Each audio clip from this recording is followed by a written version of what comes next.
सचित पर्योदपननीतान बुद्धानुशासन। किसी प्रकार का पाप नहीं करना। 3 प्रकार से हम पाप करते हैं। मन में बुरा सोच लिया पाप हो गया, अच्छा सोच लिया पुण्य हो गया। वाणी से अच्छा बोल दिया पुण्य हो गया, वाणी से बुरा बोल दिया पाप हो गया। और कर्म से अच्छा कर दिया पुण्य हो गया, और कर्मों से बुरा कर दिया पाप हो गया। हमारी संपत्ति क्या है?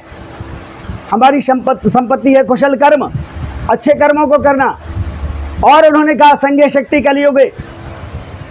इस कलयुग में संगठन से बढ़कर के कोई शक्ति नहीं। अच्छा आचार्य जी, मैं निवेदन ये करता हूँ कि आइए हमारा जो संगठन, जो हमारा ये आंदोलन चल रहा है, वो कैसे सफल हो सकता है? उसका क्या कारण है जिससे हम ऐसे काम करें जिससे हमारी सरकारें या हमारा समाज जो हमसे बिछड़ा हुआ है वो हमारे साथ आए और इस आंदोलन को वो ताकत दे जिससे कि सरकारें इसमें झुक जाएं और ये हमारे समाज मतलब जो इतना बिखरा हुआ है वो साथ आ जाए। क्यों? ये बुद्ध ने सबको एक जैसा समझा था, तो उसके बारे पे आप प्रकाश डालिए। देखिए, सबसे पहले हमें मनुष्य के मनोविज्ञान को समझना होगा कि हमारा भाई हमसे दूर क्यों है, उसका कारण क्या है। जब तक गंदगी होगी पास में तो बदबू निश्चित रूप से आएगी, और जिस दिन वो गंदगी दूर हो जाएगी तो बदबू आना बंद हो जाएगी। गंदगी पर कितनी भी अगरबत्तियां लगा दीजिए, गंदगी का प्रभाव कम नहीं हो सकता, लेकिन गंदगी अगर साफ कर दी जाए तो निश्चित रूप से उसका प्रभाव खत्म हो जाता है। हम अपने समाज में, जो हमारा समाज, जो हमारे भाई बंधु हमसे दूर हो गए हैं, उनके साथ हमने उनका मनोविज्ञान पढ़ना होगा। उनको कौन सी भाषा समझ में आती है, किस तरह से उनको समझाया जाए। जब उनके हम पास बैठेंगे नहीं, उनसे बातचीत नहीं करेंगे, उनसे अपनी मन की बात बताएंगे नहीं, तब तक वो हमसे मिलेंगे नहीं। जितने वो दूर होते जाएंगे हमारे बीच की खाई उतनी बड़ी होती जाएगी। इसलिए हमें जिस प्रकार से अन्य कार्यक्रम रोज होते हैं, हमें भी अपने कार्यक्रमों को संगठित रूप से संचालित करने की आवश्यकता है। हमारे यहाँ बच्चे आएँ, महिलाएं आएँ, स्त्रियां आएँ, माताएं आएँ, बहनें आएँ, वो सारी सुने और सुन करके उस पर चलने का प्रयत्न करें, क्योंकि संस्कार कभी खरीदे नहीं जा सकते। नहीं तो जितने अमीर लोग हैं सारे संस्कारी हो जाते।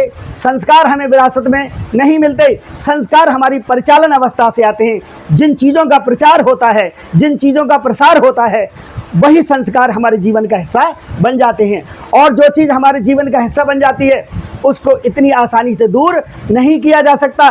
2500 वर्षों के बाद लगातार इस सभ्यता का, इस संस्कृति का ह्रास किया गया। इस पर इतनी मोटी मोटी परतें लग गई हैं। उस परत को धीरे धीरे छुड़ाना होगा, सतत प्रयत्न करना होगा, लगातार प्रयत्न करना होगा। अपने बंधु जो हमसे बिछुड़ गए उनके कंधे से कंधा मिला करके उनकी समस्याओं का समाधान करना होगा कि हमारा भाई हमसे दूर क्यों है, वो उस चीज़ पर विचार करना होगा। तो निश्चित रूप से हमारे भाई बंधु हमारे साथ में आएंगे और हम मिल करके इस संगठन में सफल हो सकते हैं। तो आचार्य जी ये बताइए, जो हमारा ये 1949 का जो एक्ट है, उस टाइम की व्यवस्था ऐसी थी, और 1950 के बाद जब संविधान भारत देश में लागू हो गया, उसके बाद वो सरकारें क्या ये चाहती थी कि ये ऐसे ही लागू रहे, जिससे कि आगे आने वाले समय में इसकी जो बौद्ध संस्कृति है हमेशा के लिए नष्ट कर दी जाए? यही उनकी सोच रही होगी क्या? एक्चुअली हमारे देश में वर्ण व्यवस्था सदियों से हावी रही है। 10वें हमारे सम्राट की हत्या के बाद लोगों ने दशहरा मनाया, मनगढ़ंत कहानियाँ लिखी गई, मनगढ़ंत साहित्य की रचना हुई।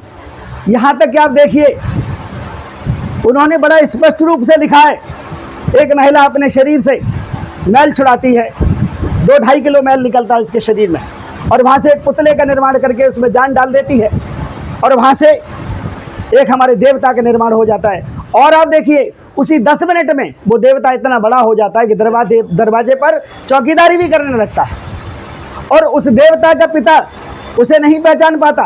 तो हमारे मन में इस तरह की संस्कृतियाँ, इस तरह के विचार डाले गए। सारा समाज अनपढ़ था, शिक्षा से रहित था, लोगों के पास शिक्षा नहीं थी, ज्ञान नहीं था, केवल एक वर्ग ही पढ़ा लिखा होता था। वो वर्ग जिस बात को कह देता था वो सभी लोगों को मान्य होती थी। इसलिए जैसी व्यवस्था का परिचालन किया गया, हम उसी व्यवस्था के गुलाम होकर के रह गए। माता सावित्रीबाई फुले ने, ज्योतिबा फुले ने गुलामगिरी नाम की पुस्तक लिखी, और उसमें लिखा कि हम गुलाम क्यों हुए, क्योंकि हमारे सामने प्रकाश का कोई रास्ता नहीं था, कोई देने वाला नहीं था, और धर्म को लोगों ने धंधा बना दिया। लिखा तो यह धार्य से धर्म, जिस धारणा से मनुष्य का कल्याण हो उसे धर्म कहते हैं। ये ऋग्वेद में लिखा है। धार्यति ते धम्मो अतनोपन स्वभावन, ये तथागत बुद्ध ने कहा है। और तथागत बुद्ध ने क्या, न जच्चा वसलो होती न जच्चा होत ब्राह्मणो, कम्मिनो वसलो होती कम्मिनो होत ब्राह्मणो। कोई व्यक्ति जन्म से ब्राह्मण नहीं होता, कोई व्यक्ति जन्म से शूद्र नहीं होता, कर्म से व्यक्ति क्षत्रिय ब्राह्मण शूद्र होता है। अच्छे कर्म करेंगे, ज्ञानवान होंगे तो आप भी ब्राह्मण हैं, आप भी पंडित हैं। पंडित वह है जो विद्वान है, जिसके पास में ज्ञान है। और यही ऋग्वेद में लिखा कि जन्म ना जायते ब्राह्मणा, जन्म ना जायते शूद्रा, कर्मणे भवत ब्राह्मणा, कर्मणे भवत शूद्रा। लेकिन उस बात को मानने वाला कोई नहीं। तो हमें प्रयास करना होगा कि अपनी प्राचीन पद्धति को हमारे बच्चों को सिखाना होगा, ताकि वो अपने जीवन की गाड़ी को आगे चला सके। तो आचार्य जी ये बताइए, जो हमारे धम्म का प्रचार करने वाले हमारे पूज्य भंते जी जितने भी इस संसार में या हमारे भारतवर्ष में हैं, तो मेरा अपना अनुमान है, अगर हमारे पूज्य भंते सभी इस बात को ये ठान लें तो शायद हिंदुस्तान में ही लाखों की तादाद में आज के टाइम में होंगे। और एक टाइम अगर ऐसा है, अगर जो जेल भरो आंदोलन अगर उनके द्वारा कर दिया जाए तो शायद सरकारें क्या, पूरा विश्व उनके आगे झुक सकता है। इसके बारे में क्या आपका विचार? देखिए, किसी भी कार्य को सफल संचालन करने के लिए, किसी भी क्षेत्र में सफलता प्राप्त करने के लिए पहला सूत्र है तथागत बुद्ध का अनुशासन। अनुशासन का मतलब स्वयं के ऊपर शासन। नियमित रूप से जिस कार्य के लिए हमने प्रण लिया है उसको पूर्ण करने में सहभागिता देना अनुशासन है। अब बताया कि 8 बजे आना है, आप आए 12 बजे। आप 1 मिनट अगर लेट हो जाते हैं तो हवाई जहाज आपका इंतजार नहीं करता। आप 2 मिनट लेट हो जाते हैं तो रेलगाड़ी भी आपका इंतजार नहीं करती। यहाँ तो 2-2 घंटे आप लेट आते हैं, तो विचार की जो समानता है वो नहीं रह पाती। तो पहले अनुशासन, और दूसरी बात है त्याग। No gain without pain. संसार में जितना त्याग किया है, जितना कष्ट उठाया है, उसने उतनी बड़ी सफलता प्राप्त की है। तो हमें निश्चित रूप से त्याग करना होगा। तीसरी चीज़ है तत्परता। हमें लगातार प्रयत्न करना होगा, अपने कहे अनुसार उस पर हमें रहना होगा, अडिग रहना होगा। और चौथी बात है वो है संकल्प। सम्यक है संकल्प, जहाँ पर उनकी हार नहीं होती, और शील बिना जीवन की नैया भव से पार नहीं होती। तो जहाँ सम्यक संकल्प होता है वहाँ निश्चित रूप से सफलता प्राप्त होती है।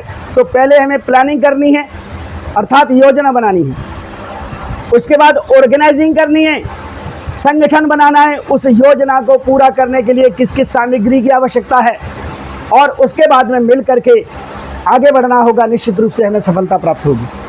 क्योंकि हमारी जो सरकारें इस समय की पोजीशन में है, क्योंकि भारतीय जनता पार्टी, या हमें नहीं कहना चाहिए, क्योंकि वो हमारे समाज को अभी कुछ किसी भी नज़र से देखना नहीं चाहती। उनकी सोच ऐसी है मंदिर मस्जिद बनाने की, मंदिर की तरफ उनका ध्यान होता है। तो बौद्ध विहार की तरफ, जो जिसने पूरे विश्व को जगाया, उसकी तरफ उनका बिल्कुल ध्यान नहीं है। तो उसके लिए तो हमें कभी कभी ऐसा भी किया जाता है, जब सीधी उंगली से घी नहीं निकलता है तो उंगलियां टेढ़ी करनी पड़ती हैं।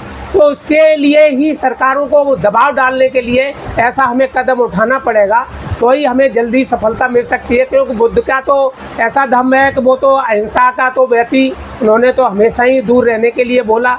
लेकिन हमारे विनयचार भंते जिन्होंने अभी वो किया था, आज भी शायद जेल में बंद है, वो उसका कारण ही ये है कि उन्होंने ये कदम उठाया था।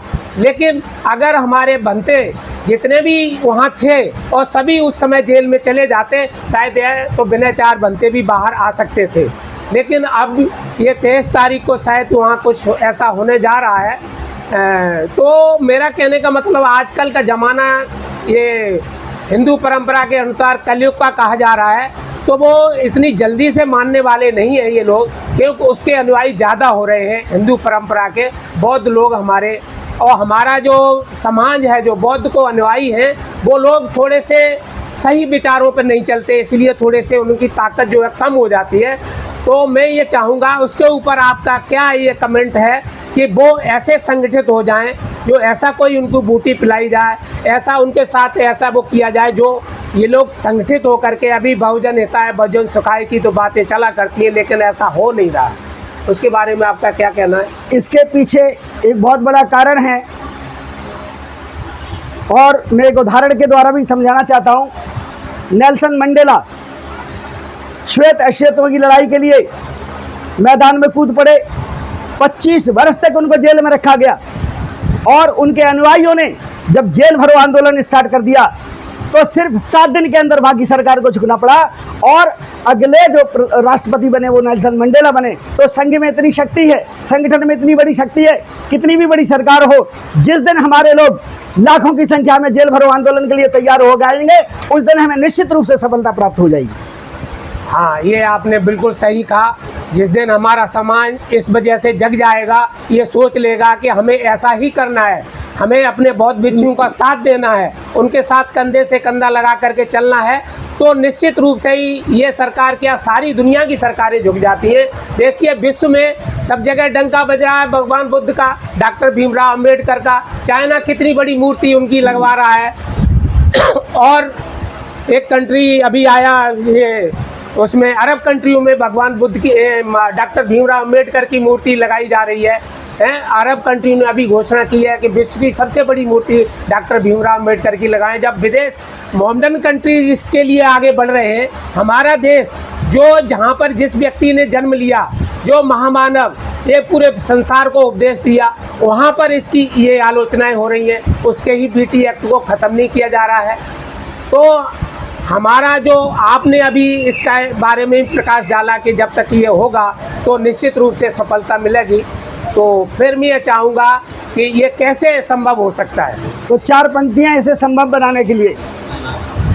तथागत बुद्ध के जैसा हमारा मन बना देना।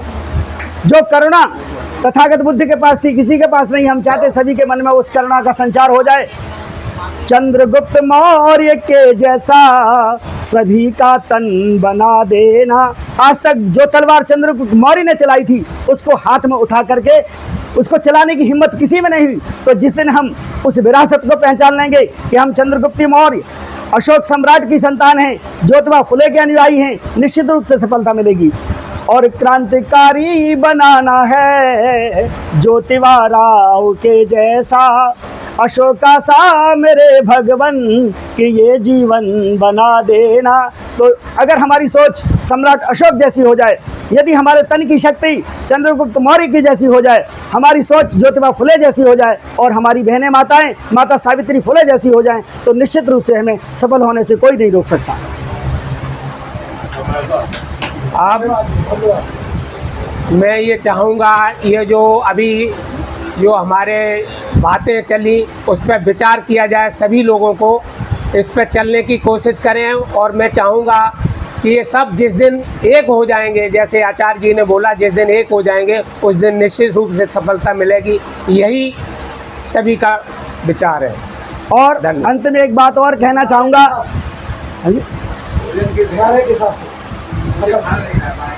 2 मिनट और। हाँ, अंत में एक बात और कहना चाहूँगा कि जितने भी धार्मिक स्थल हैं, बुद्ध के स्थलों को छोड़ करके, वो सब धन उत्पन्न करने की मशीनें हैं। करोड़ों रुपए उन धार्मिक स्थलों पर आते हैं और उसका उपभोग कुछ ही व्यक्ति करते हैं। तो वो व्यक्ति कभी नहीं चाहेंगे कि हमारा मतलब मंतव्य पूरा हो, हमारा उद्देश्य पूरा हो। जिस दिन हमारे देश के लोग बुद्ध के अनुगामी हो जाएंगे, बुद्ध के पथ पर चलने लगेंगे, इस देश से भ्रष्टाचार समाप्त हो जाएगा। इस देश से जो धर्म को धंधा बना लिया है वो समाप्त हो जाएगा। सत्य का वास्तविक ज्ञान, जीवन का वास्तविक स्वरूप मनुष्य को समझ में आ जाएगा। तो निश्चित रूप से हम इस संसार के सबसे ज़्यादा शक्तिशाली और बहु आयामी व्यक्ति होंगे, व्यक्तित्व होंगे, क्योंकि हमारे देश में ही अच्छी संस्कृति का जन्म हुआ है। मातृ पितृ देवो भव, संसार के किसी व्यक्ति ने नहीं कहा, केवल तथागत बुद्ध ने कहा कि माता पिता आपको जन्म देते हैं, इसलिए देवता से कम नहीं है, माता पिता देवता हैं, उनकी सेवा कीजिए। आचार्य देवो भव, आपको जो शिक्षा देता है, ज्ञान देता है, वो ही देवता है। तो और सत्यमेव जयते, ये नारा केवल हमारे पूर्वजों ने दिया, किसी दूसरे ने नहीं दिया। तो इस तरह से जितनी भी अच्छी संस्कृतियों का प्रादुर्भाव हुआ, बेसिकली बाहर के लोग, तिब्बत के लोग भारत की तरफ पैर करके नहीं सोते हैं। वो इसलिए नहीं सोते हैं कि भारत को अपना स्वर्ग मानते हैं, और हमारे लोग स्वर्ग आसमान में ढूंढते हैं। सभी को नमो बुद्धाय, नमो बुद्धाय, नमो बुद्धाय। बीटी एक्ट बीटी एक्ट रद्द करो बीटी एक्ट 1994 49 बीटी एक्ट महामोदी महाबिहार मुक्त करो महाबोधि महाबिहार मुक्त करो महाबोधि महाबिहार महाबोधि महाबिहार बौद्धों की विरासत बौद्धों को दो बौद्धों की विरासत बौद्धों को दो बौद्धों की विरासत बौद्धों को दो धन्यवाद भगवान बुद्ध की दया हो करुणा हो भगवान बुद्ध की दया हो करुणा हो भगवान बुद्ध की दया हो बौद्ध धर्म की क्या पहचान मानव एक समान बौद्ध धर्म की क्या पहचान मानव एक समान बौद्ध धर्म की क्या पहचान मानव एक समान जब तक सूरज चांद रहेगा उनका नाम रहेगा जब तक सूरज चांद रहेगा बौद्ध धर्म का नाम रहेगा जब तक सूरज चांद रहेगा बौद्ध धर्म का नाम रहेगा धन्यवाद